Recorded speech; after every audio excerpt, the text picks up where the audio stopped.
But oh, you beauty!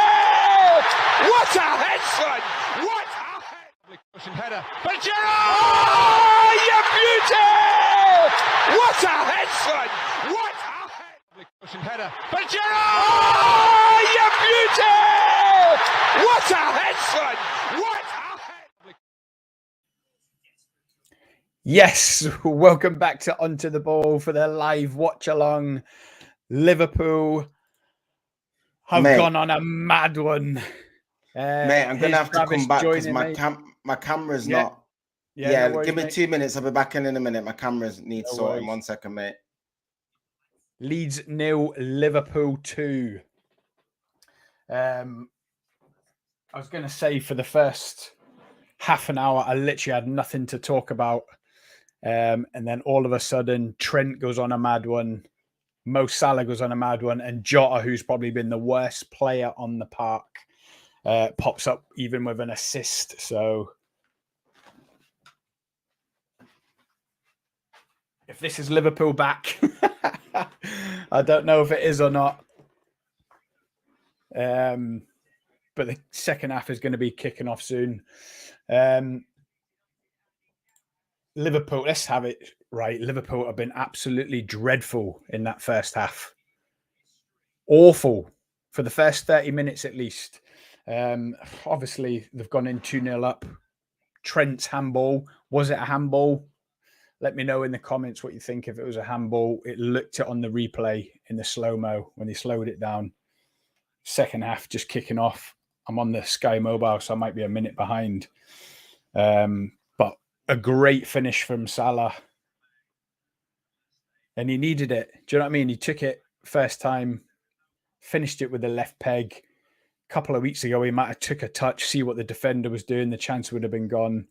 But the keeper didn't cover himself in glory, really. Letting it in at the near post like that. But we'll take it. Liverpool will take it. I'm absolutely buzzing to be winning 2-0. Straight in the comments, Barry Lee, going to be winning though. Oh, let's hope so, Barry. Let's hope so. Do you agree with me? The first half an hour, absolutely honking. Rubbish the first half an hour. I was thinking we're going to go on at halftime on this live stream and I'm not going to have anything to talk about. All we were doing was pass. I don't know if it was trying to pass them to death, if that was the plan. It looked tepid. There was no invention. I'm getting messages ping through. I take it it's 2-1. I'm going to have to put it on Do Not Disturb so I can watch it. Oh, dear. Is that what's happening? Here it comes into the box. Konate clears.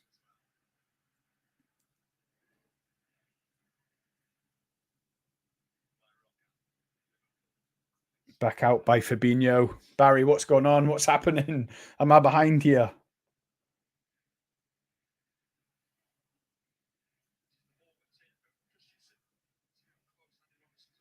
Andy Robertson with nearly a handball. I didn't think that was a handball. I must be caught up by now. Why I feel like I'm getting messages that it's gone 2-1. It is. There it is. Oh, dear. 2-1 and game on. And all that early optimism coming on the stream has just evaporated. Let me watch this again. That looks absolutely dreadful. Konate out to Salah. Back to Konate. Oh, Jesus. Oh, Jesus. Do you know what? I was starting to think in that first half, Konate is now bona fide better than Van Dijk. And then he's just done that. Oh, that's awful. That's awful. Right at the start of the second half as well. Just what you didn't need. Just get through the first 10, 15 minutes. Get the crowd bored.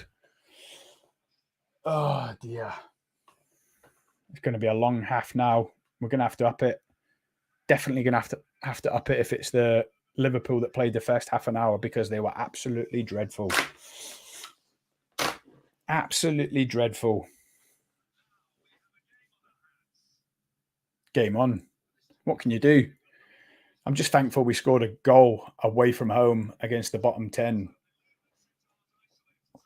But that should have been enough evidence that it wasn't game over at halftime at 2-0 up. We'll always concede. We know that. We'll always concede. Oh, Leeds are up for it now. Leeds are absolutely up for it. You can see them. The crowd are up for it. They're going for it. Here's Travis. Good evening. I wonder what's happened in the last 5 minutes. Why? Has there been another goal? Has there been a goal? Yeah, it's 2-1. Oh, you're joking. I see my man Barry Lee in the comments, a good friend of mine. Oh, is he your buddy? Yeah, nice yeah, he's a good guy. I love him to bits, mate. He's a top man. He's honestly. a Big Liverpool fan like you. Yeah, he's like you. He's a top man. He really is a good guy. I forgot to put it on Do Not Disturb because I'm watching it on my iPhone. And then my Liverpool group chat were like, oh my God, utter crap. How long in the second half's just gone? Like 5 minutes or something? Mine says 49, 10 seconds. Yeah, so I think I'm about 90 seconds behind. The goals were quite cheap for Leeds to concede, but I think you played quite well. I'm just saying that. I'm just going to go and let the dog out, Trav. All right, mate.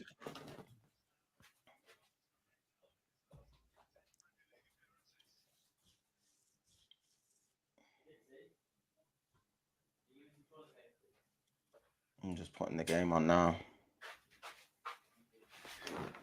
I'm just 2-1. Tense times. 2-1, but that's what you do the lives for, isn't it? Who scored? Oh, I don't even know, mate. My head was in my hands. Let me have a look. Oh, I got flash score.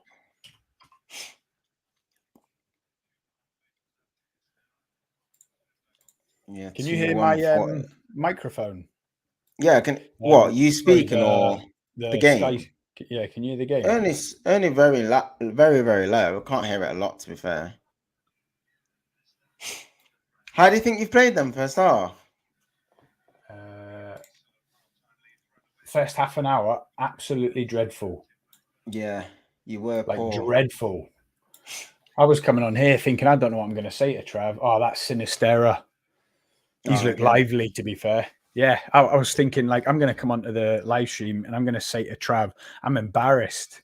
In that first half an hour, there was no patterns of play. There was no purpose. It was just pass. It was like, get the next pass off, but not for a purpose. So the next pass would go to the next player, and then it'd be like, right, what shall I do now? Shall I get another pass and make another pass just for the sake of it? But then obviously we come alive, got the 2 great goals. I'm not sure if that was a handball by Trent, do you? Ravi's in. Ravi beat Carey, my man. Big up, but too good to be true, to be honest. You're right there, Ravi.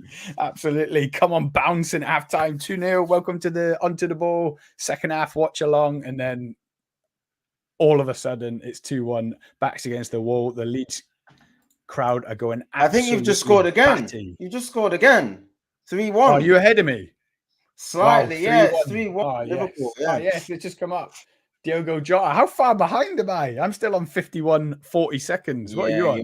You're very far behind. I'm on like the 52nd. Yes, just scored again, Diogo Jota.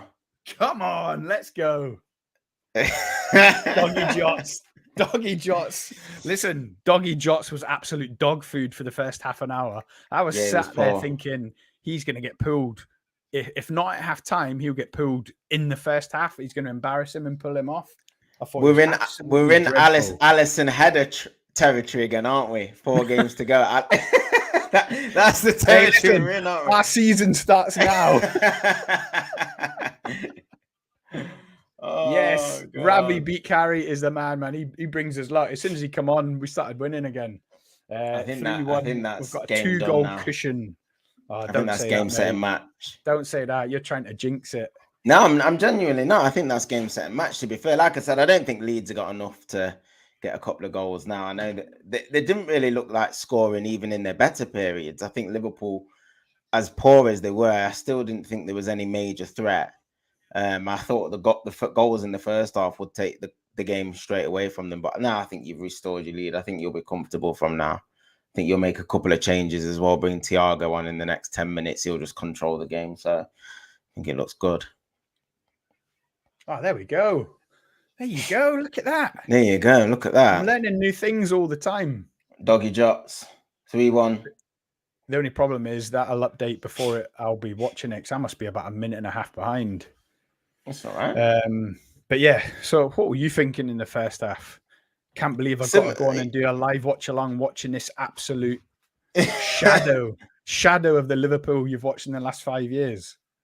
Yeah, I was thinking similar to what you just said. I thought it was really, really poor in that first half an hour. There's just nothing, no chances being created, just passes going astray, and like you said, just not getting into good areas at all of the pitch. Fullbacks not getting around, just no tempo or intensity to your play at all. And it just took a little bit of a break of a ball, a bit of luck just to sort of get you going. Salah took his goal well, though, didn't he? I think he's still scoring goals. I just said it there just before you come on. Like Salah, maybe a couple of weeks ago, he'd have took a touch to steady himself, see what the keeper's doing, see what the defender's doing. But he'd done the right thing. He let it run past him on his left-hand side, seen the keeper was a little bit in no man's land and pulled the trigger. So he did. He finished it really well. I was really happy he took it like that and didn't take a touch and wait. It's so difficult to hit it that hard with your inside of your foot in the near post. It's just so difficult to do. He's got that. He's really good at that. I thought Melia made it easy for him, though. Did you? Yeah, like left the keeper cannot get beat on his near post like that. There. No, shuffle along and then make Salah work for it. I actually think he's quite a good keeper as well, normally. But I don't know. I was listening to the Anfield Wrap podcast earlier, and they were like, "Yeah, I think we'll win 3-0 because their keeper is absolute garbage."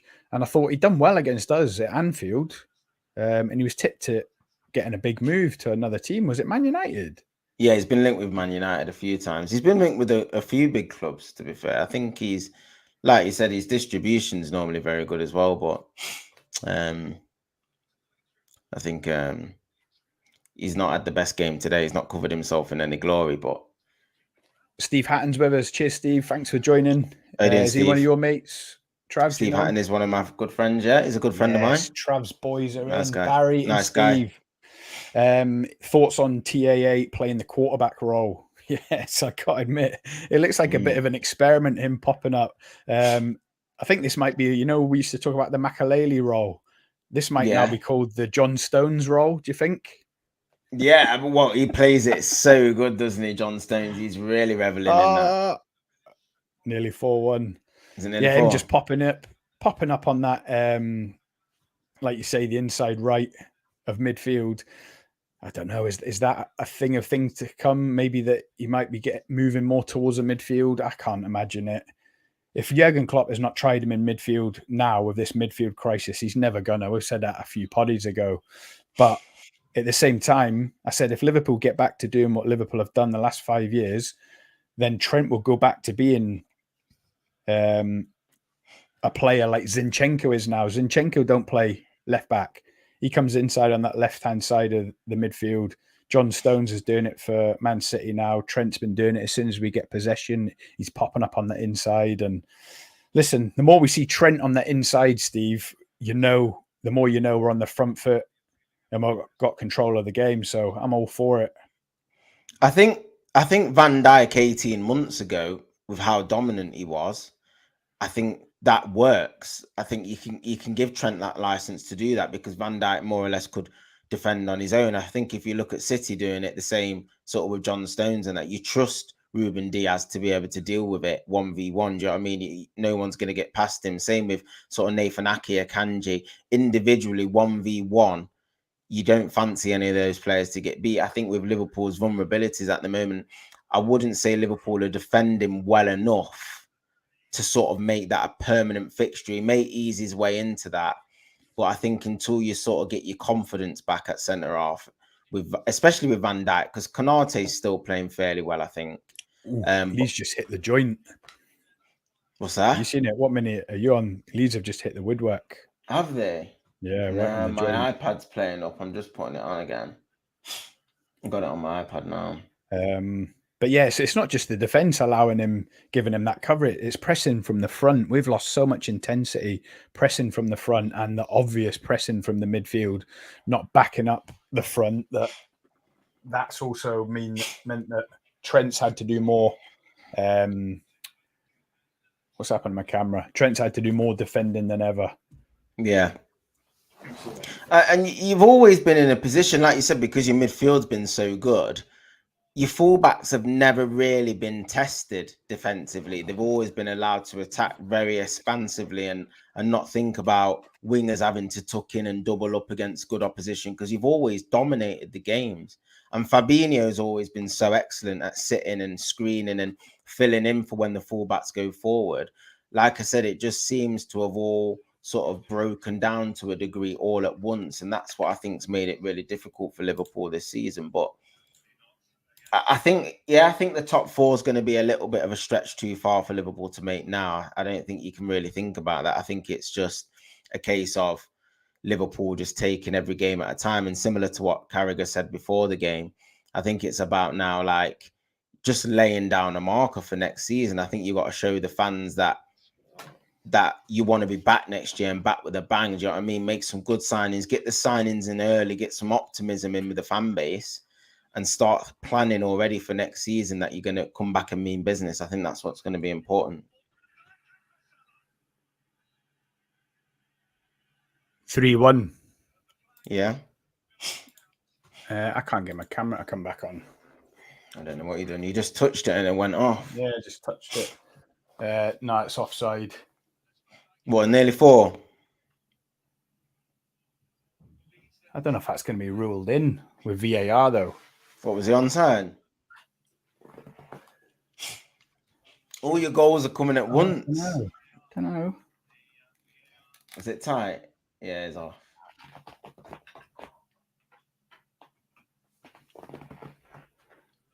Don't know if there's that elbow. Yeah, I think he's offside.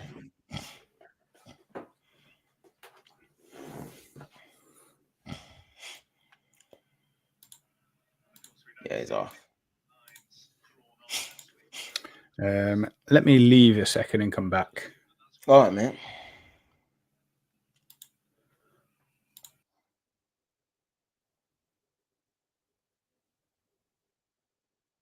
Yeah, it's offside. You can tell it's offside. It's definitely off.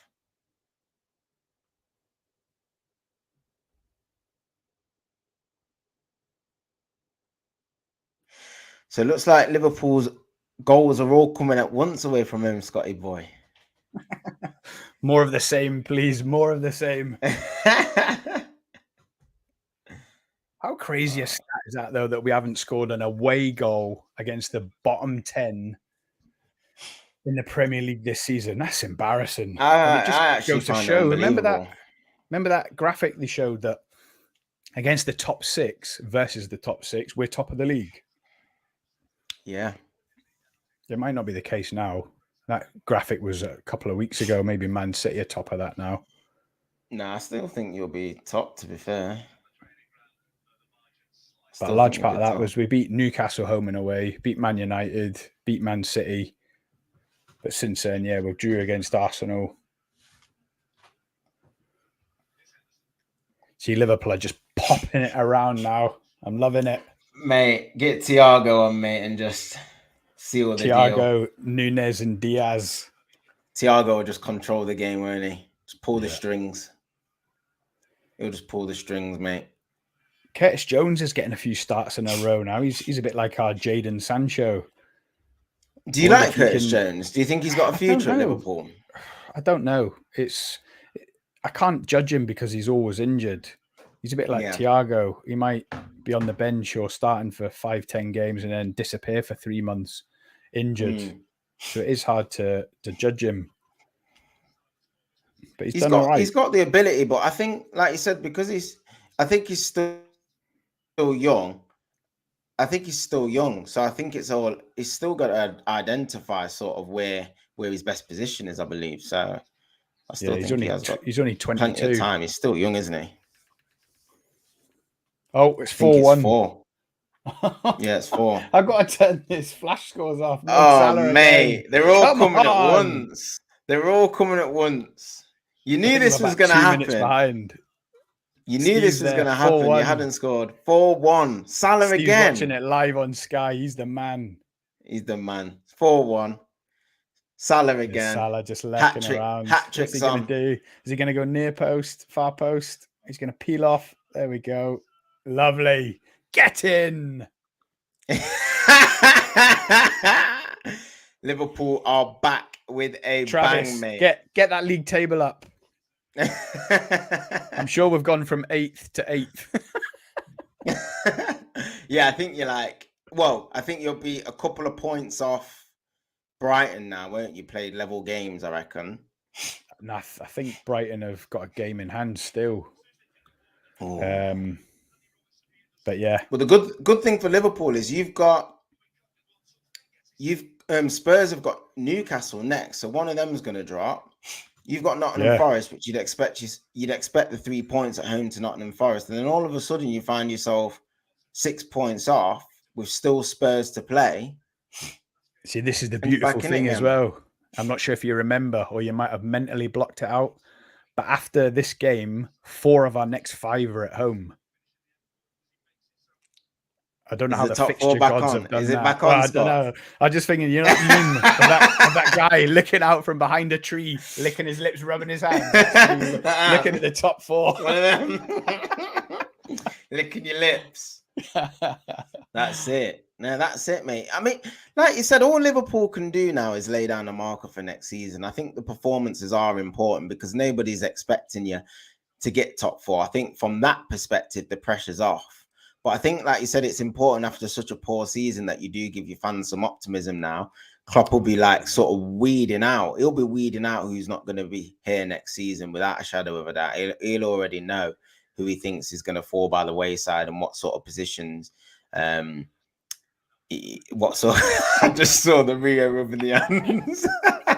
We're back. Picture Rio rubbing his hands in the studio, mate. Listen, get James Milner on. Get out his contract. Let him write whatever numbers he wants. James Milner and Liverpool are back.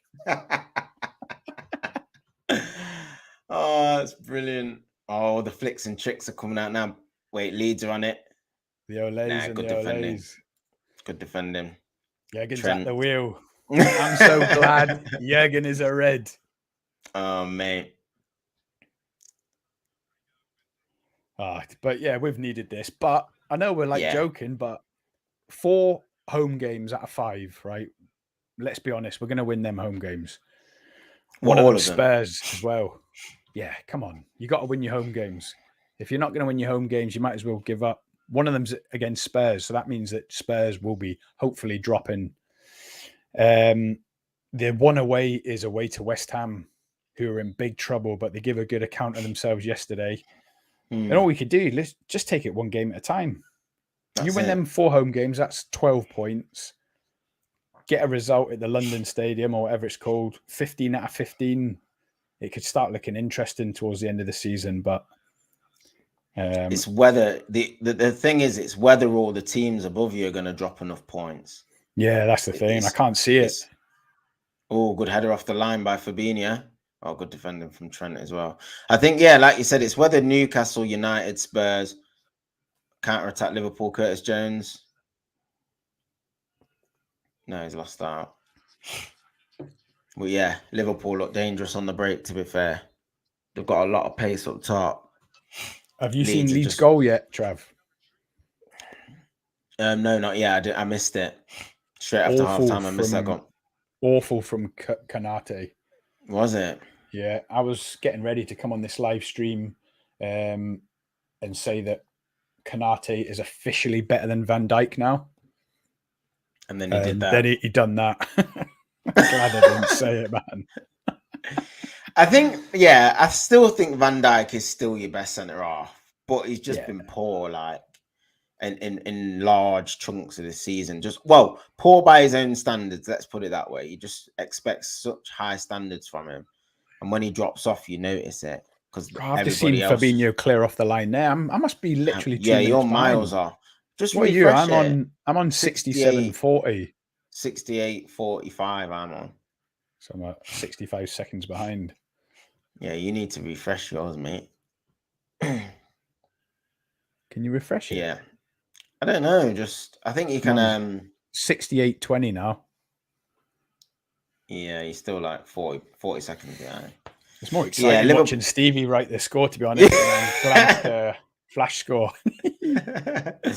Yeah, Liverpool just controlling the game now. Van Dijk's done a little just done a diag. It's been cut out by Firpo.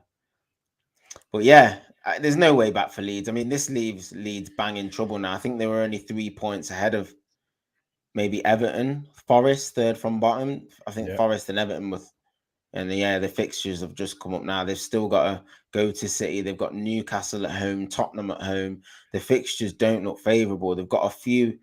They've got Leicester and Bournemouth after Fulham, which are 6 pointers. I think they've got to win both of them games if they're going to stay up, to be fair. Yeah. Because I think it's between these, Everton and Forest, for maybe that third place. I think Southampton are gone. They're gone. Southampton, they're absolutely gone. Leicester are gone.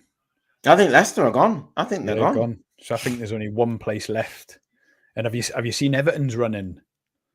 Yeah, it's tough, ain't it? Real tough.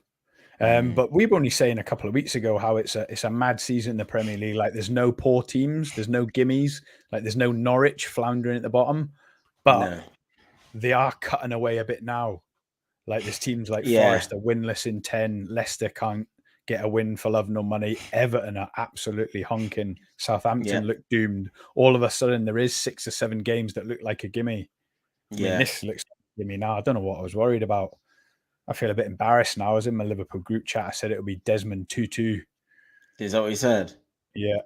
No, it was as soon as I seen the lineup. As soon as I seen the lineup, I thought, no Nunez. I wanted Thiago to start. I felt a bit down in the dumps. I was a bit like you on Twitter for the last 72 hours. That result yesterday perked me right up there. That Forest result, it did, mate. It put a little bit of daylight at the top 4 for us. So I think we. And away win will do that, won't it? That'll be me tonight. Yeah, after this, you'll sleeping like a sleep baby. nice tonight. Our little 1-2, Salah, Hendo, great ball, Gakpo. Who's it? Wait, we're in. Finish. Oh, he's blazed it over. Diogo Jota. Diogo Jota from 8 yards on the angle. It's a tight angle because he has a poor first touch. He should have had a better touch out of his feet, and he just drags his touch a little bit too far wide and makes the angle too narrow. And he just goes for the nares and just smashes it over the bar. Good play though. Sweeping move from right to left. You can just see the confidence oozing out of us now. It was the same in the first half. We looked a bit flat-footed with no purpose. As soon as we went 2-0 up, obviously, Andy Robertson started zipping around like Roberto Carlos in his pomp again. And it's just you can see the confidence ebb and flow through the team. It's about putting a run together now, isn't it? I mean, we've seen these types of results from Liverpool from time to time. Like when you battered United at Anfield and you thought, right, let's kick on now. And then you go and lose to Bournemouth. So you'd expect Liverpool to be able to follow this up at home to Nottingham Forest, but you just never know. You just never know. You don't, do you? You just... when you least expect it, a result just pops out of the woodwork, mate, and all of a sudden you've dropped a couple of points and you're kicking yourselves, and it's just like so frustrating. I'm sure Forest were about 8 without a win when we played them back in October. Do you remember? I think we showed it live. I mean, they were. When they beat you at the ground. 1-0, yeah. Jota, 5. Diogo Jota, 5. Edge of the box. It's come out. I'm so glad Jurgen is a red. Smashed it straight into the bottom corner. Great finish. Instinctive as well, because it's such a difficult finish. It comes at him quite quick and he just blasts it in the bottom corner. Meslier, no chance. Meslier, no chance, mate. Great finish. And from Jones. Doggy Jots wants a new deal, doesn't he? He's Doggy like, Jots. nah, I ain't getting sold. I ain't getting sold, mate. No goal in a year. Mate, and now you're not cashing in on Doggy Jots, mate. An assist and 2 goals. Yeah, you're not cashing in on Doggy Jots, mate. I love it. I absolutely love it. The front 3 have all bagged. 2 for Doggy Jots, 2 for Salah, 1 for Gakpo. Get in. Haven't made any substitutions yet. Come on, get Diaz on. Come on, Jurgen. Is it going to be 6 of the best? It'll be the biggest roar of the night when Diaz comes on, I tell you. Klopp's going to score at this rate. This is a beating. This is a beating for Leeds. Yeah, they're going home already. The fans have had enough. Are they leaving, are they? Yep. What's Big Steve saying? Time to give Diaz a run out. Absolutely. Oh, give him 15 now. Definitely. Yeah. That'd cap Just to off give a the wonderful fans night. something extra. Oh, Leeds. It's deflected over the bar. Corner to Leeds. Harrison. Yeah, this will knock the stuffing out of Leeds. Huge result at home. Over. Poor result for Leeds to lose 5 at home. Oh, let's have a look at the standings. Yes, lovely. 8th, up to 8th. Up to 8th, from 8th. We're just boosting that goal difference now. That's it. Yeah, Brighton have still got a game in hand on us. It's Villa, though. So, yeah, if we win the game in hand on Villa, we'll be ahead of them. And they're in 6th.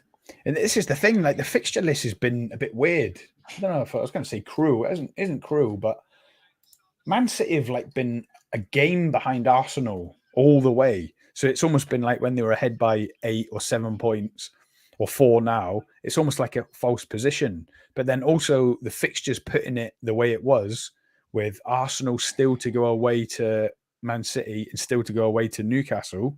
Yeah. It's a bit like, are they bottling it, or is it just the fixtures? If they were the other way around, Man City might be ahead by 6 points by now.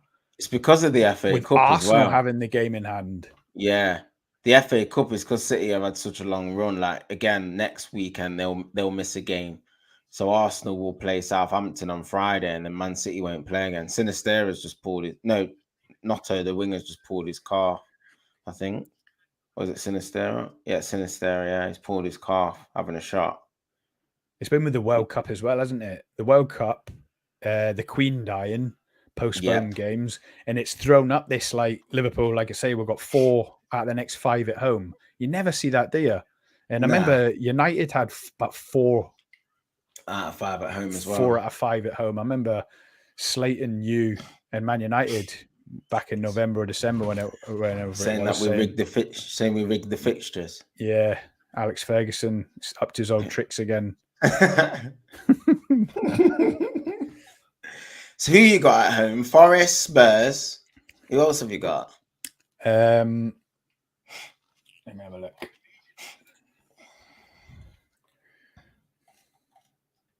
Mate, it would be pretty miraculous to make Champions League from this position, wouldn't it? Right, so we've got Forest at home, West Ham away, Spurs at home, Fulham at home, Brentford at home. Ooh. So we'll smash Forest, hopefully get a result against West Ham, smash Spurs, smash Fulham, and then Brentford. I'm wary of Brentford. Then we're away to Leicester. We'll smash Leicester. I'm going to that game. I'm in the Leicester end, though. You're very confident. You're very confident. I tell you what, and then it's home to Villa, then away to Southampton. Then the season's Top done. 4 is on. Top 4 is on. Oh, Scott, you got to stop this, mate. Because you'll be saying it's not on next week. Oh, it's over. It's over. I'm telling you, we are going to get 24 points from 24. And it's back on.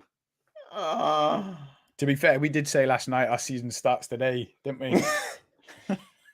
When's the last time? Season starts in April. Oh, mate. Wait, Leeds are in. Konate. Oh, well dealt with, Konate. Well dealt with. No, I mean, like you said, you've got to put a run together. You've not put a run together, and you're not going to get a better opportunity, but you've not really been playing well. I mean, are you happy with today's performance generally? I know you're winning 5-1, but are you happy with the performance? Or obviously, the way the game's unfold, I'm going to say yeah, but the first half an hour, I was embarrassed to come on this live. I didn't want to face you in that first half an hour. I thought you'll have every right to slate everything about us. We were horrid. It was poor. It was really poor. But again, like you say, a couple of goals gives you confidence. We could have done without conceding at the start of the second half like that, but we've recovered well. Yeah, we've got the job done. And as you've said, the last couple of Man United games, the performance don't even matter. anymore. No. Just get the result, get the 3 points, get out of there. We move on to the next game, see what we can get out of the season. But yeah, again, though, you got to look at our squad. We're all back from injury, Trav. Yeah. Diaz is back. Thiago's back. The bench is full. We've got players like Nunez on the Chamberlain bench. can't even get a sniff of the bench. Never mind get a start. Like Oxlade-Chamberlain's finished. So really, there's no excuses now. This is it. We're going to see like a bit of a shape of what Jurgen Klopp might be thinking by buying Gakpo, trying to integrate him with Nunez, Diaz, Salah. Is it going to be a front four with someone like Jota and Firmino on the bench? I know Firmino's leaving in the summer, but it's going to be interesting. And hopefully now that Diaz is back and Thiago's back, we can start getting back to the Liverpool of old. That sounds crazy saying it, the Liverpool of old. We've only been crap for 6 months. I think he likes Gakpo a lot. Like, Yeah. I think he does. Like, I think out of him and Nunez, I think Gakpo is his preference. He plays all the time, whether he plays off the left or he plays in that false nine or up top. I think Gakpo's become his boy a little bit, to be fair, which is great for Gakpo. Do you know what I mean? I think with Nunez, I'm a little bit less sure. Not whether he has a future at Liverpool. I think he does. I think he's the one that excites the fans probably the most in terms of his pace and his attributes. He's probably the most exciting. He gets you off your seat. Here comes Diaz now, getting stretched, going through his routine. It's coming on, isn't he? The thing is with Nunez, I got to admit, like, do you think Jurgen Klopp don't fancy him? I think there's a possibility that he doesn't fully trust him yet. Is he carrying a knock or a little poo? I don't know what's going on, but when I seen he didn't start against Arsenal, I thought maybe he's got a little knock or something. He come on against Arsenal, he looked really sharp. And then tonight he hasn't started him again. It's getting into the territory. Does he not fancy him? I don't think he fully trusts him 100%. He's still young and he's still learning. Obviously, Klopp sees him every day in training. Do you know what I mean? I think we see glimpses of it when he plays, like when he goes clean through, you're not 100% sure what you're going to get from him. You're either going to get an unbelievable finish. Yeah. You're going to get an unbelievable finish or you're going to get something terrible. And I think he can't 100% rely on him at the moment. He trusts Gakpo a lot more. Yeah, Steve's just nailed it there. Nunez got to go through the middle. And this is the weird thing. Nunez was brought in as a central striker. Gakpo was pedigree on the left. And Gakpo's in the middle. And Nunez is pretty much always on the left. So I'm not sure whether that has got something to do with the plan when he bought them or whether he's brought Gakpo in when Firmino announced he's leaving, and then obviously you've got Luis Diaz, which, come on, he's the jewel in our crown. He is the left winger, simple as that. And that's the only reason I can see that we're going to go to a 4-2-3-1. I've mentioned it before on the stream. It's going to be 2 top midfielders. Obviously, we hope that was Bellingham, and imagine it was someone like Caicedo. We wouldn't be able to afford Declan Rice if we're getting any of them. In fact, we're not going to afford any £80 million midfielders. We're looking around the Gravenberch, 25, 30, 40 million max. Maybe a Mason Mount for 40 million. Them 2 midfield. But then, yeah, the 3 of Salah, Gakpo, Diaz, Nunez up front.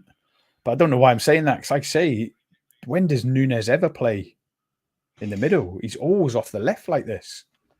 Yeah, but if you look at how Liverpool have played over the last 5-6 years under Jurgen Klopp, they've always had that focal point that likes to drop in deep and link the play. Like obviously Suarez, even going to Suarez days, they've always had that player that drops in and likes to link it. And Firmino has been integral to how Klopp plays. That guy who's not really necessarily judged on how many goals he scores, but everything goes through him from an offensive sense. So if you look at like for like, Nunez is not that type of player at all. Like, with the day one, didn't you? Yeah, I mean, if you look at the attributes he's got with that blistering pace, unless Liverpool are going to play like Man City use Erling Haaland, does he trust Nunez to be that guy who can hold it and link and get it and spin and play other players in?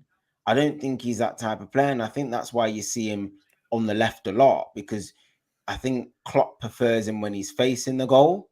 Do you know what I mean? When he's facing it and running at players and he can knock it by him and outrun them and things like that. So that's what I'm seeing at the minute. Unless Nunes is obviously still young, will he develop his game? Will he develop into that type of player where he can do that sort of false nine role? But I just don't think he suits that. Like when you look at his physical stature, he's not that type of.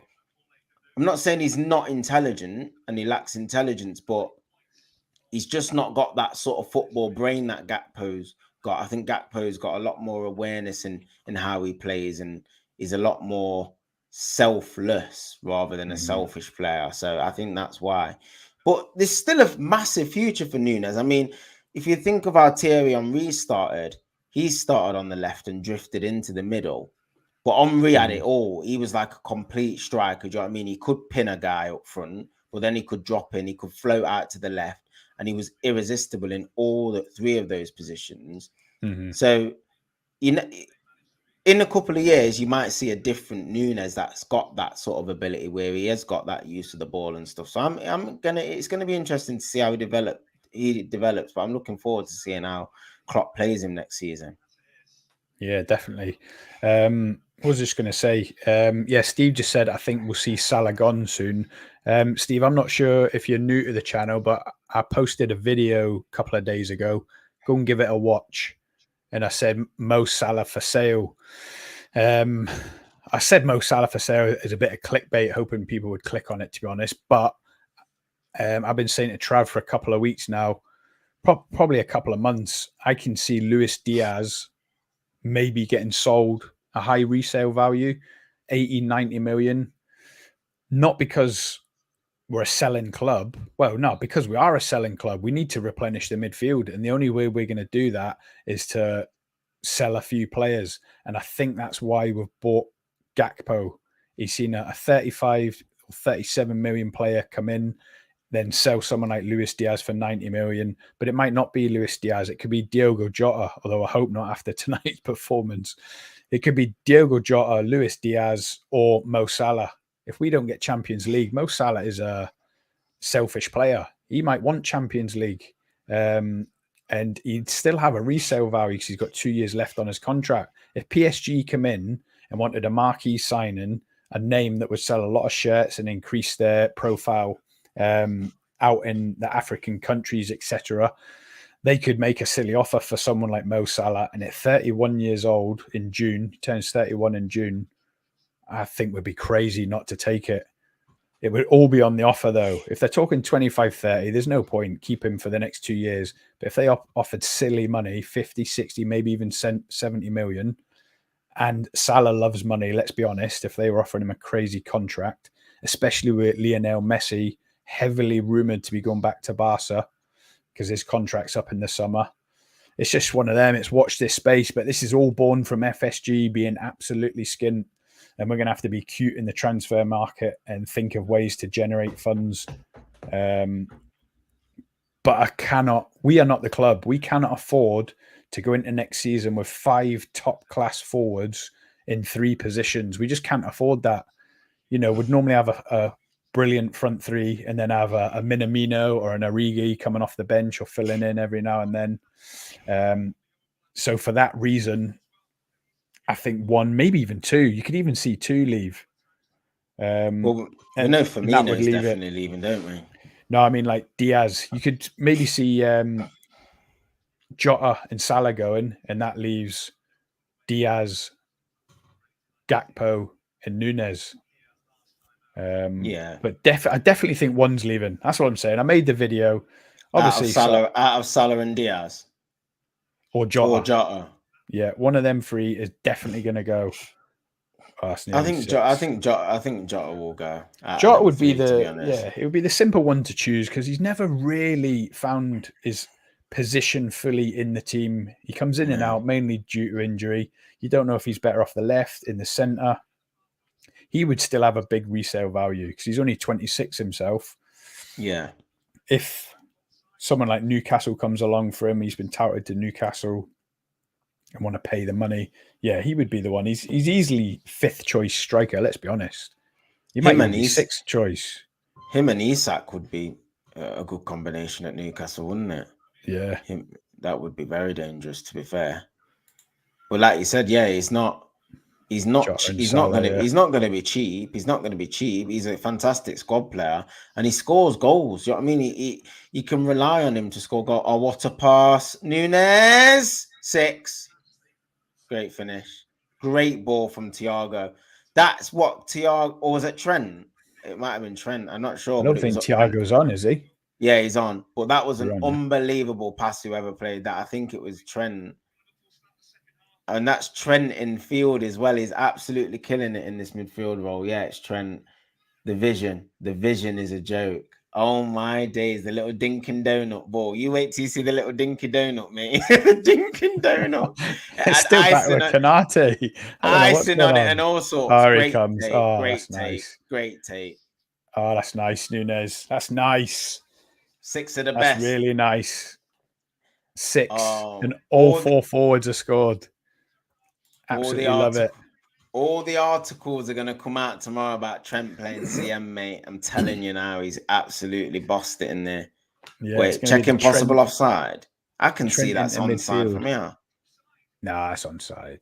Yeah, I don't even know why they're checking it. This is the thing about VAR. It's just a joke. He's in front. You can see he's running past the player. Like, how can he be offside if he's running past the player? Oh, yeah, don't nice. VAR, man. It's miles on. What, they still try to rule it off? Yeah, I'm not even joking. Well, they've restarted the game now. You can see that with the human eye. It's just ridiculous. That was a better finish. If only we could have had that against Arsenal when he was clean through on goal. Yeah. Yeah, Steve says Fabio Carvalho to get a bit more time in Harvey Elliott. That's what I mean. So if we got a red hot front three, world-class front three, then you're looking at these kind of bit part players. I've got reservations about Harvey Elliott. I've said to Trav many times, I don't think he's got the pace to play in a front three.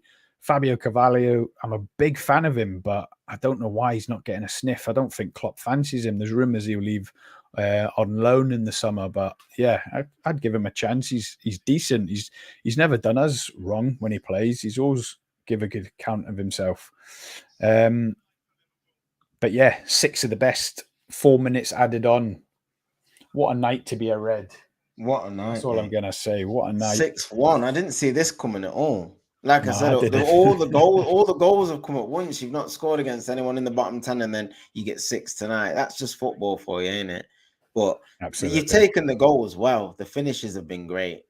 So yeah, Klopp will be really, really delighted with not just the result, the goals, Diaz getting minutes. It's all positive. Do you know what I mean? I think he'll get a couple more substitute appearances, and then I think you'll see him in the starting lineup in a few games' time, without a shadow of a doubt. Oh, Nunes is sourcing now. He is, mate. Top 4's back on.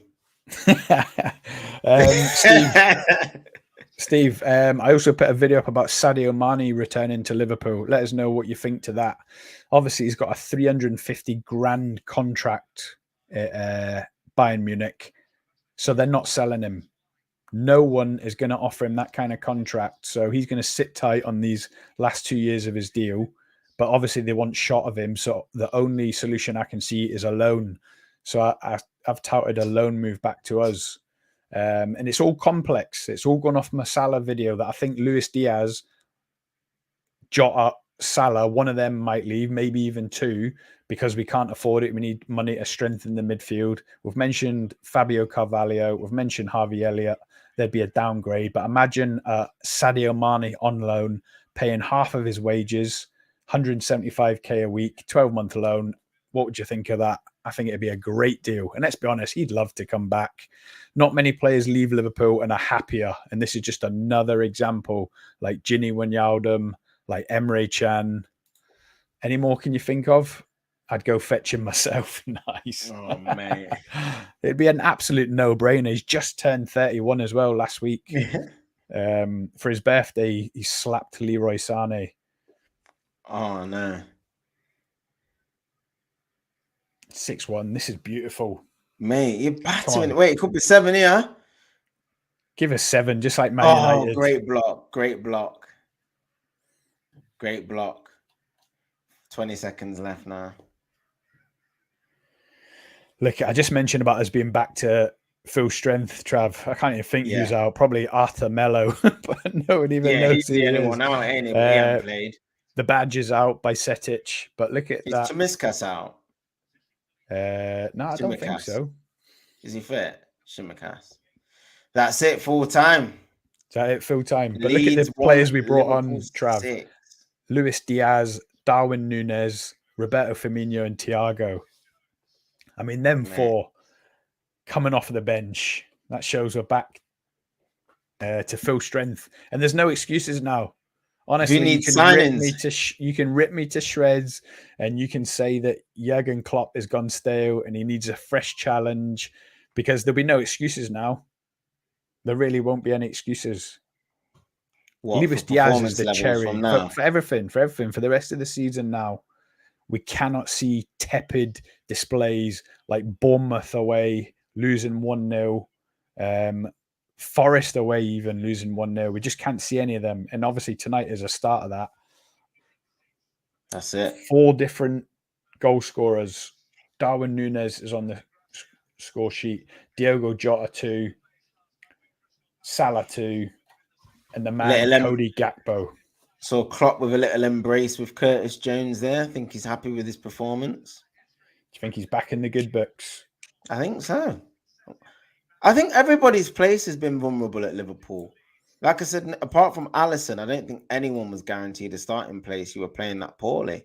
And whoever grasps the nettle deserves to play. And Curtis Jones has played since Chelsea away, and I think he deserves to be in the team. And Klopp's delighted. You can see he's hugging the players.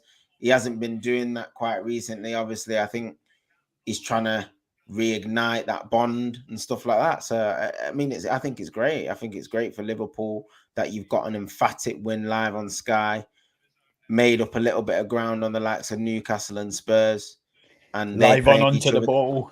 Live and onto the ball. They've got each other this weekend. You've got Forest. Can you make some more ground on both of them if they draw? This is it. This is it. Yeah. That's it. And you just keep creeping closer, and you just forget about top 4. You forget about positions, and you just think about winning and looking after yourself. And if you can do that, you just never know where you'll be in 3 or 4 games' time. You just don't know with this league. Steve Hatton says, enjoy the watch along, lads. Keep up the great work. Nice one, Steve. Thanks, Steve. For Cheers, joining pal. us. Thank you, mate. Top man. Do you know what? I haven't changed the... And thank you, Barry, as well, if you're still here. I'm not sure if you're still here, but thank you as well. I've got to change the score. I haven't done that yet. Are we going to get some fist bumps from Jurgen? Possibly, mate. Up to 8th.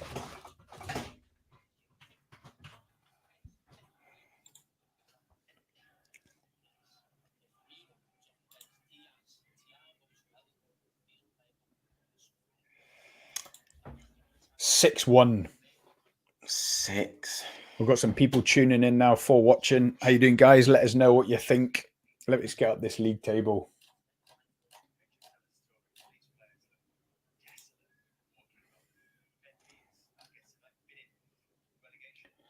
From 8th to 8th. So what are you, 2 points off Brighton?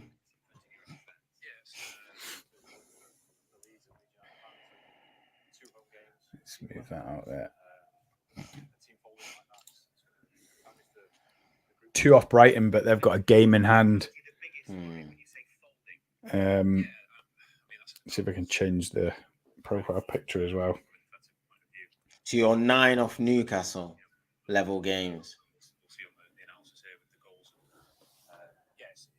9 off Newcastle. And that's the game. Do you know what I mean? Really, with Tottenham, we need them to be drawing that. Or maybe Tottenham to win it. If Tottenham win it, and then we beat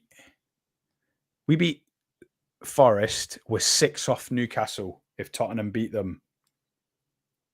And it's at that point you start to dream. Can we start to dream, Travis? Can you see it? No.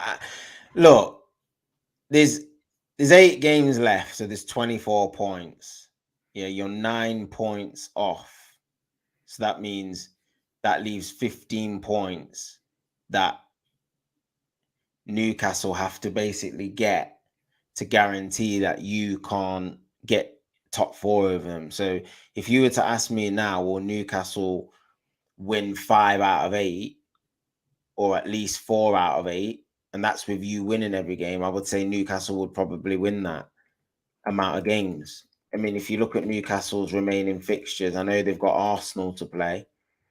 They've got Spurs next, which could be a tricky, but they've got Everton, they've got Leeds, they've got Newcastle, they've got Leicester. That, to me, there's 4 wins out of the 8. And then they've got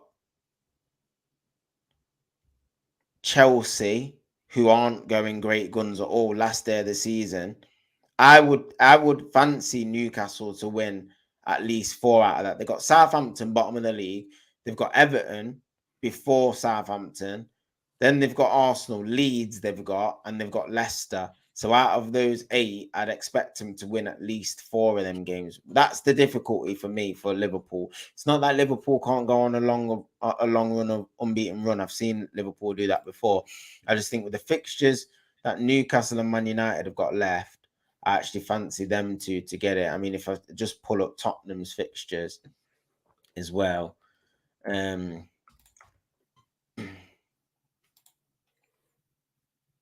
Yeah, it's looking a long shot, isn't it? Yeah, because you're already 9 behind. You know what I mean? You're thinking Newcastle have to lose 3 or 4, and then you have to win every game. Look, whereas Tottenham's running, they've got Liverpool, us, Newcastle in the next 3. Then they've got Palace, Villa who are flying, and Brentford. Their running's tough. Really tough. So I think Newcastle and Man U have probably got the easiest running out of the teams, and I just think they're just both going to get enough points just to see themselves through. I mean, if United's fixtures now, I know we've got Spurs next in the league, then Villa at home, and Brighton, which is a tough little 3. But then after that, you've got West Ham, Wolves, Bournemouth, Fulham. You'd expect us to win all of those games. So I just think it's going to be, although I do think Liverpool are capable, I just think the other 2 teams that you're chasing down will just probably get over the line. I can't change the picture.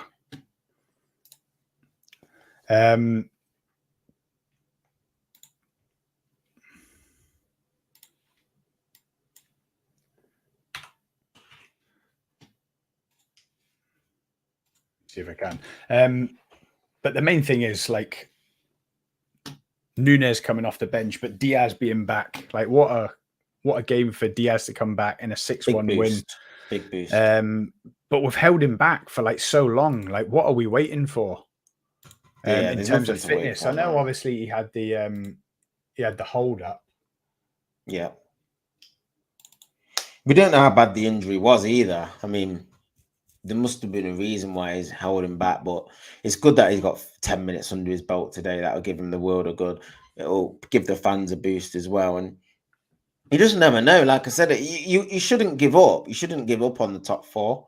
I think you've just got to, like you said, go out and just keep playing, keep winning. There'll be elements of your performance that Klopp will be pleased with, like absolutely buzzing with. And there'll be elements that didn't go great as well. In terms of the lapses in concentration, the goal that you gave away, there's still things to work on. But I think it's a process from now and start thinking about next season, really. You've got to start thinking about who's going to be here, who's not going to be here. He'll be getting those players ready. The likes of Curtis Jones, you've got to give him credit. Do you know what I mean? He's always kept his head down. He seems like quite an honest lad. He wants to do well at the club. He's never moaned. He's never come out and kicked off. His attitude's been great. And I'd like to see him get his chance over the next few games because I think he's deserved it, to be honest with you. I think since that Chelsea game where you drew 0-0 in midweek, he's had an impact at the game at Anfield against Arsenal. And it looks like he's been involved in a couple of bits today. So I think he'll keep his place. And like I said, I think everybody's fighting for the futures at Liverpool. what a difference tonight compared to that Chelsea game. Did you watch the Liverpool 0 Chelsea? I think you did, Well, didn't you? We do yeah. a live after it? Yeah, The we did bits with where Dan, didn't we? the bits where I didn't fall to sleep, I watched. Yeah. Well, yeah, like you say, it was like chalk and cheese. Oh man. I mean, I know. Look, Chelsea are in a false position. Let's be honest. I don't know how long they're going to be where they are. Frank Lampard is obviously the wrong solution to whatever the problem is. And Leeds are a different proposition to Chelsea, but we've absolutely slapped Leeds away from home finally. But yeah, the performance compared to the Chelsea, it was against Chelsea, it was like we were scared to play, scared to try, a bit defeatist. We felt like inferior to them. I don't know why, because they're absolutely honking. But tonight, it was a different Liverpool. Do you think having the likes of Salah back and Luis Diaz back and Thiago on the bench, do you think that's give a boost to them? Yeah, I think it'll have an impact. Definitely, it's a positive boost for everybody around. And like you said, when you've got competition for places, you can't not play well because you know you'll be out of the team. And I think Klopp's definitely in a very, very ruthless mode where he's not taking any chances or mollycoddling any players at all. If you're not playing well, you won't be in the team. So I think that impact off the bench, that he knows he can bring on some big guns, is going to spark the starting lineup into life. I think that does definitely have an impact on the team. In terms of today, though, I think the clinical nature of Liverpool today. I mean, I think there's been some games where you've been really poor and it's not looked like you've been at it. There will have been games in the past where you've not won and you've battered teams and you've not taken your chances or you've not finished. And I think today was one of those days where it just seemed like every shot was flying in. And that can happen, do you know what I mean? Like when you've got your shooting boots on and you're taking every chance. We've seen Liverpool do that. I think it was the same against Man United. Like, I didn't think you had to play out of your skin. We were really poor, but every single shot just seemed like it was flying in, which it pretty much did. And I think that was the same today. I think that some of the finishing... That's the worry, isn't it? Imagine we've used up all our shooting boots and then we we face Forest on Saturday and can't find a back of the net again. I think Forest, you're playing Forest at a perfect time. They are really down in the dumps and low on confidence as well. Like sometimes you see teams down the bottom and they're up for a scrap. Do you know what I mean? Like West Ham against Arsenal yesterday. And I know they were at home, but if you watched Forest against United yesterday, they were playing with a whimper. They just looked very weak and frail. United dominated that game, and I expect Liverpool to really, really take it to Forest at home and dominate the game and get a few goals because, like you said, they'll be full of confidence from today. I think Spurs play Newcastle on the Sunday as well, so it's an opportunity for you to play first, go 6 points behind Newcastle, and all of a sudden the pressure cranks up. Match of the day is on. All the pundits are saying, well, Liverpool now are only 6 points behind, and it starts casting them seeds of doubt in your head. Scotty wakes up with his morning coffee bouncing around the kitchen. And that wanting to do a Sunday morning stream.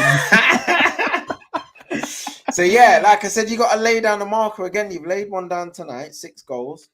Same again Saturday, 3 o'clock. And we've always said it. What's our mantra in here? You're never as far away as you think you are, and you're never as good as you think you are. And it can turn around fast, can't it? But if Liverpool start picking up 2-3 wins on a trot, everyone will start saying it never was a crisis, do you think? Or do you think that'll be papering over cracks? Because let's be honest, it is a crisis. We need this midfield rebuild more than probably people even know. Henderson's out on his feet. Fabinho is just a shadow of the player he was. Curtis Jones, Harvey Elliott, Thiago's always injured. Oxlade-Chamberlain's nowhere near the squad. Naby Keita, get out my club. It's not good on paper, is it? Yeah, no, there are reinforcements that need had, definitely, without a shadow of a doubt. You do need to make some reinforcements. But I know Chelsea haven't had the managers, but you can buy who you want. If the strategy is not there, the motivation isn't there, it means nothing. It literally means nothing. And like Klopp's saying, Klopp's come out fighting in his recent press conferences, talking about he's employed by these owners to do a job. He just wants some players in that he knows he can work with to get this side back to where he knows they should be. And that's all you need to focus on as a fan. I think sometimes as fans, we get caught up in everything, the ownership and backing and spending 200 million. I've done it with United, with the Glazers. I've been banging that drum for years, not in terms of what they spend on the team, but commercial directors, who's making the signings, this and that. And you start getting wrapped up and caught up. And then as soon as a manager comes in with an idea, he takes that away from you. Now, that's not what I'm saying about Klopp, that you need a new manager with necessarily with a new idea. But what I'm saying is that, like you said, you're never as far away as you think you are. If you get some good signings in the summer, clear some of the deadwood out and hit the ground running next season, all that FSG stuff, I'm not saying it won't apply, but some of it will be forgotten because it's all about what happens on the pitch at the end of the day. As a fan, all you care about is competing. Do you know what I mean? If you go and win the league next year, you won't be bothered about whether you've spent 200 million. If you spent 100 million and you win the league, it literally doesn't matter. We're not winning the league, Travis. Them days are over. Do you think? Honestly, they're so far gone. It's unreal. But what did you ask me before we come on tonight's stream? You asked me about the stuff on Twitter. Yeah, about Jurgen Klopp getting more control, like more all control. these. But what does that even mean?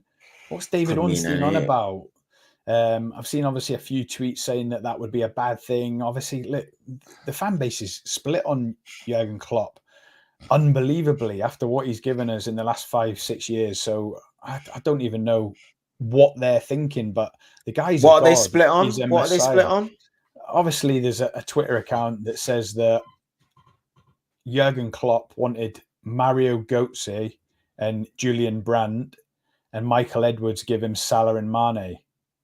Well, obviously, when you see that written down, Michael Edwards was right and Jurgen Klopp was wrong. So it's basically trying to take away some of the credit from Jurgen Klopp, saying that he's not the best at maybe choosing players and he's a better coach. Just leave him to the coaching, and we need the Michael Edwards and Julian Ward to be taking care of that side of the business. Like, we have got no director of football at the end of May. Like, Julian Ward's leaving. So it's a big thing. It is a big thing. If there's deals to be done in the summer, who's doing them, for one? Why haven't we employed the next director of football? Why haven't we put Julian Ward on gardening leave, saying there's no point in you hanging around for another 2 months? It's all these questions that are swirling around. But to say that Jurgen Klopp having more control over the club could be a bad thing, I honestly don't see how it can. Because the people that are against that, what do they want? Do they want him to leave the club? Because if he leaves the club, in my opinion, it'll be because he's walking. And what are you going to get in? Steven Gerrard as manager? Like, do you think it's going to be better with Steven Gerrard, a club legend, as a player? Like, you'll be into the unknown. You could be in Frank Lampard territory. But it always boils down. Better with Steven Gerrard. No, definitely not going to be better with Steven Gerrard. But it always boils down to money, Trav. Why are we worrying about who's got the power when you've only got 30 million to spend? Like, it's not even worth worrying about. No. Talk to me about who's got the power if there's a £200 million kitty there, plus whatever you generate from player sales, and we're having a conversation. So until that's happening, there's not really much to talk about, because if there is power, that power is not even worth talking about. I think this day and age as well, like modern football, because it's so system orientated, it just doesn't allow a manager of Klopp's ilk, who's competing at the top level in 4 competitions, going full tilt. He hasn't got time to be scouting players. Like, unless he knows the player or he's actively worked with the player previously, or like you said, like Mario Götze or Julian Brandt, he knows them from Dortmund. Do you know what I mean? He can envisage how they're going to fit in his team. But like, I think he has to allow, which he has done, he's allowed people to supersede those decisions and say, right, well, we think these players are going to be right for the system that you play. Now, I don't think Klopp's necessarily got a problem with that. I think some of those stories that you've seen that are getting leaked are being a little bit fabricated, because what FSG are probably trying to portray is that they're backing this manager. We're giving him the power. He can have what he wants. These are the messages that they want to sort of let the fans know. But a lot of the Liverpool fans, they're streetwise. They're not naive. They know what the deal is. Like you said, it's 30 million net. That's what it's going to be, roughly. Maybe 35, 40, who knows? Do you know what I mean? But it's not going to be the money that all the other big boys are going to be spending. And what they're trying to do is deflect from accountability, deflect from the responsibility that needs to be taken from that situation. Now, I think Klopp going forward, he knows how he wants to play football. I think the biggest thing for Klopp is that, and the biggest challenge for Klopp, I should say, is that I think he does have to evolve this Liverpool team a little bit. I think you've played pretty much the same way because it's worked for so long, but teams do suss you out. And I know Pep Guardiola, the one thing about him, and I know people say, well, he's got the money to evolve, but you see comments in his press conferences, he just respects everybody. Like, it's only quite recently he just said the best team playing out from the back in the whole world at the moment is Brighton under De Zerbi. Now, for him to come out and say that, and he is the best manager in the world, shows to me that he's always willing to learn. No matter how many resources he's got, no matter how much he can spend, no matter what sort of players he can buy, he still thinks he can improve as a coach to make his teams better. Now, who would have thought you'd see John Stones playing DM and with Man City playing in the back three? They weren't playing that 18 months ago when they were still winning the league. Do you know what I mean? Now look at how they're playing, and they still play irresistible football, but it's another way of playing. It's another thing that rivals have to figure out, which they're not able to figure out, and they're blitzing everyone.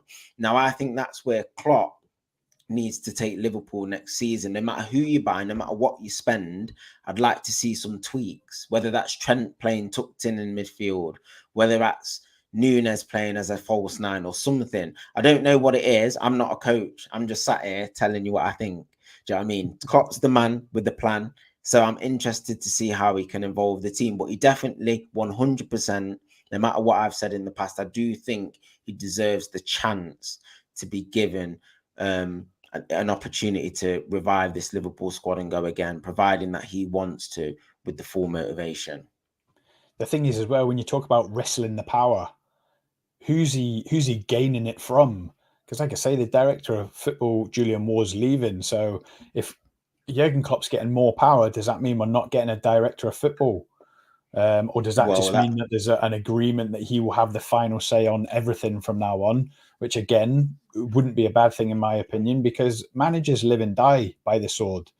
But in terms of, you just mentioned about teams can figure you out. He's been quite rigid on his 4-3-3 for 7 years now, going on 8 years.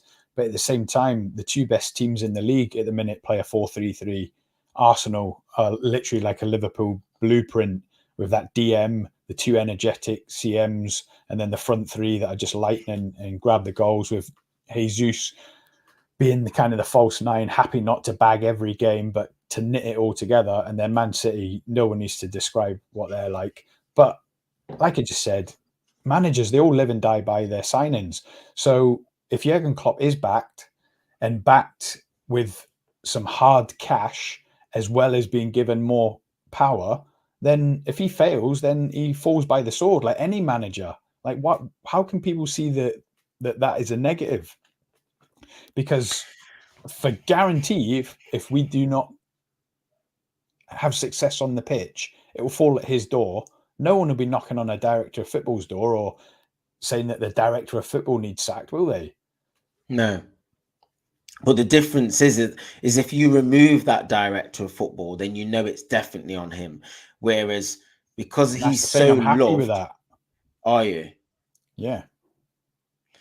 Yeah, I can see why you are happy with it, because you trust him so much. But I think from a different perspective, if the signings don't go well, then again, people are going to say, well, this is Klopp's fault. And I think what the general consensus is that the fans are trying to take that element away from him, because at the end of the day, it's down to what he does as a coach, isn't it? So like I've just explained in the last question that you asked me, I think it's too much of an ask and too much responsibility, unless it's a household name, like for example, United, Ten Hag signed Casemiro. We all know what Casemiro is about. You know what he's going to bring to most systems in world football. That's a no-brainer. But then when it's the other signings where they're not household names or something where a player doesn't quite fit the current system and you're wondering how they're going to fit in, I don't think you necessarily, I think as a fan, I trust more if that came as a package for me.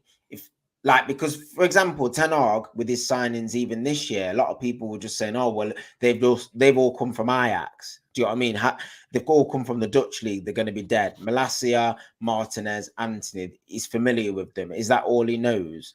And I think it's too much responsibility for a modern manager to be making their own signings. I think there does need to be a director of football or a sporting director, somebody who has a philosophy of how they want the club to play, because it's not just about the first team as well. It's the academy. We speak about the academy. There should be a pattern of play of how the whole grassroots and everything is played at Liverpool. So players get an opportunity to transition in the first team. I think there's a lot of facets to it.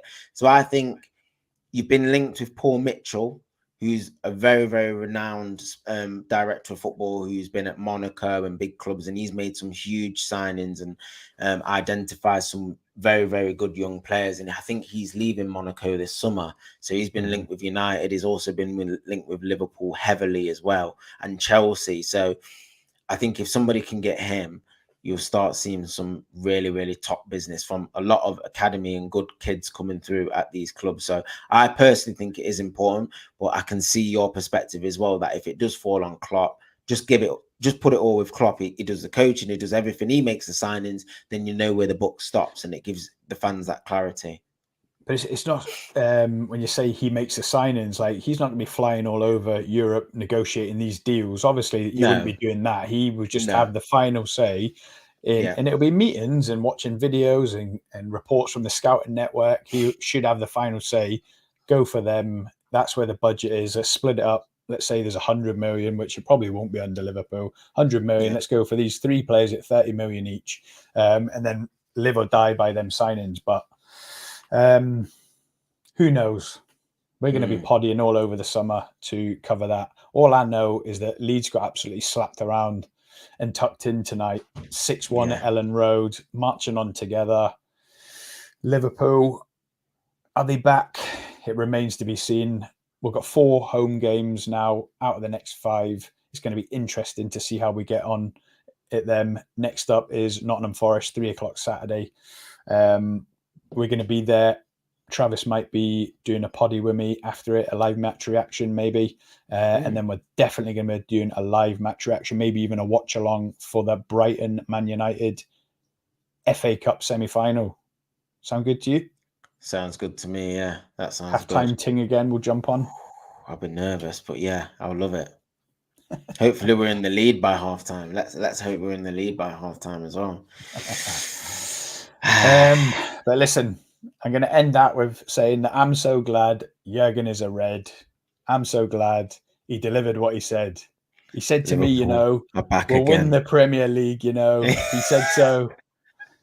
Right, Travis, my dog keeps growling at me. He wants a walk, so we're going to sign off. It's been if a pleasure. Made it this far, don't forget to hit that like and subscribe if you're new to the channel, and we'll see you in the next one. Peace out. Peace. Cheers, guys. You'll never walk alone. Header, but Gerrard! Oh, you beauty! What